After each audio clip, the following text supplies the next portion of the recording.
Hi, I'm Dallas Baker, and I'm going to do a maternal postpartum assessment. So before walking into the patient's room, I want to check their chart for any information I can get prior to walking in that would help me with my assessment. So I would check the patient's blood type in case of any hemorrhaging.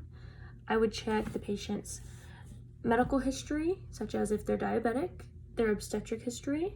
I'm also going to check the type of birth that they had, such as cesarean or a vaginal delivery.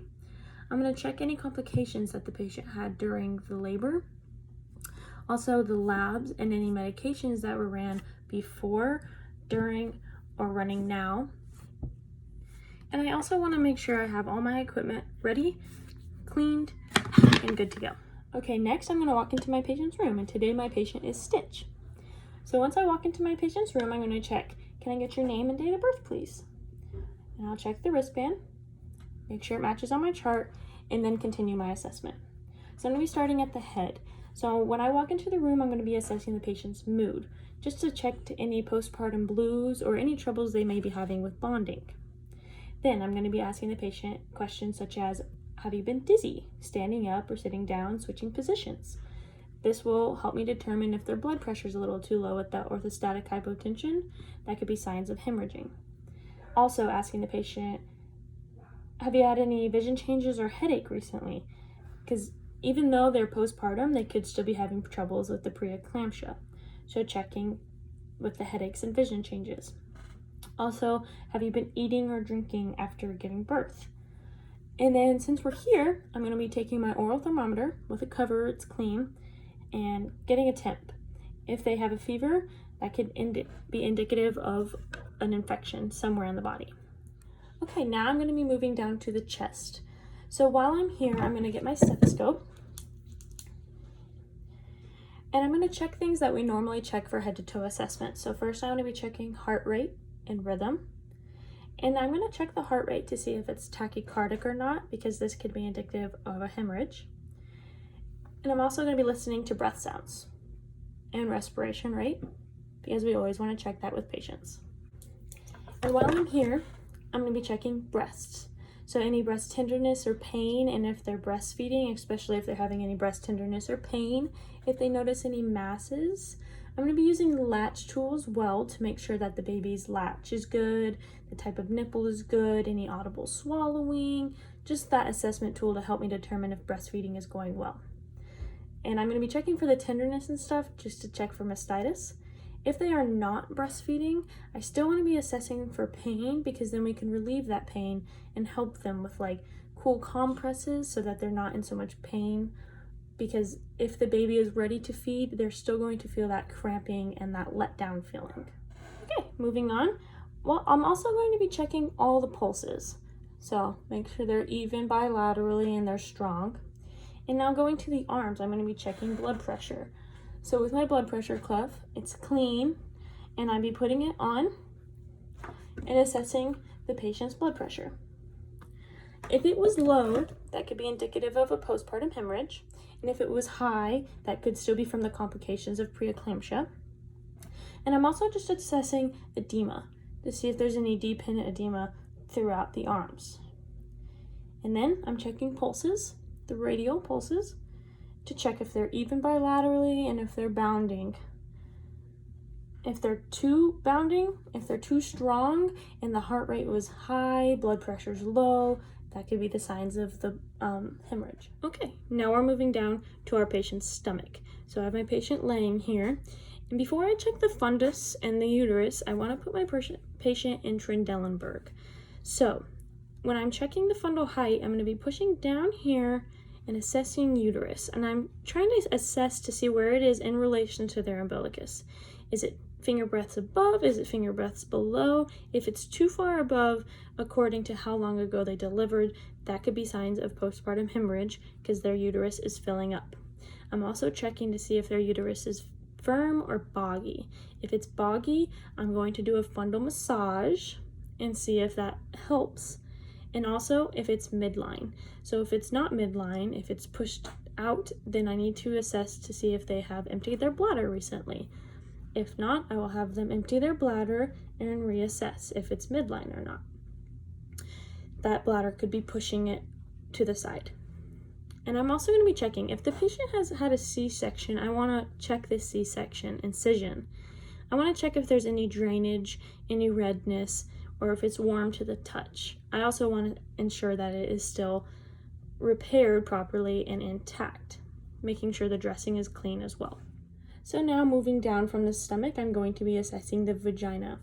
So one of the first things I assess is the bleeding, the amount, the color, and if there's any clots. So I'm going to be assessing the bleeding on the skin itself to see if there's the color of it. And I'm also going to be checking the pad and weighing the pad to see how much blood the patient has been losing. If it's after a C-section, the normal amount of blood loss is 1,000 mils. And if it's a vaginal delivery, it's 500. And postpartum, we don't want to be soaking a pad in an hour. So if we are soaking a pad in an hour, that could be a moderate amount of bleeding and a risk for a hemorrhage. So we're assessing the bleeding, the color, the clots, and also assessing the episiotomy or laceration. So we're assessing that to see if that is getting infected as well. So any redness, warmth, pain, and any drainage coming from that. We're also checking to see if the repair is still closed. And we're checking for any hematomas. So this could be a severe amount of pain and a purplish lesion, a hematoma. And so we want to make sure we medicate for that because they are going to be in quite a bit of pain. We're also going to be assessing if they've had any bowel movements or have any passing of gas or movement in their bowels, just to check if everything is still going well. And the amount of urination. So if they're measuring, to check if they are peeing the correct amount, too much or too little. And now finally we're down here on the legs. So for the legs, we're checking for edema, if there's any dependent edema, if it's pitting, and then we're also checking for deep tendon reflexes. So we would take our little thing and we click on their knee. If we have an absent or delayed deep tendon reflex, that could be indicative of hypermagnesemia.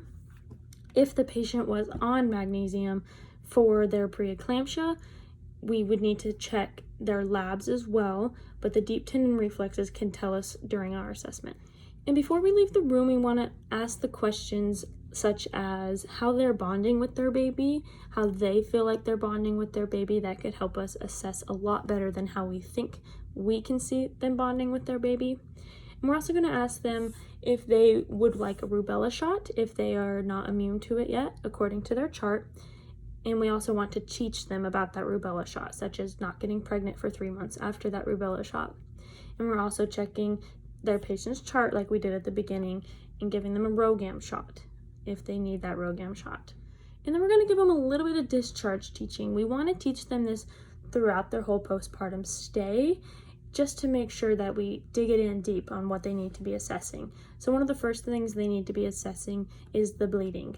So they need to check the amount, just like we did earlier. If they're bleeding too much, such as saturating a pad within an hour, checking the clots if they're not too big, any foul-smelling odor, and then checking for uterine tenderness. That could be signs of infection. If they're having any fevers or chills, that could be sign of infection. And perineal pain, so if that pain is happening from their laceration or episiotomy, that could be signs of infection. Also could be signs of a hematoma, so we need to be making sure that we're assessing that. They also, if they're breastfeeding, we need to constantly be assessing their breasts. So the patient needs to report any tenderness, masses, any nipple pain or chapping, just any warmth on their breast. That could be signs of mastitis. And then also, because being at home with a new baby can be really hard, they need to be checking in on themselves mentally. So if they've been feeling extra down or like they just can't handle this, they need to know that they have somebody to talk to, so that if they have postpartum blues, it doesn't progress into postpartum depression.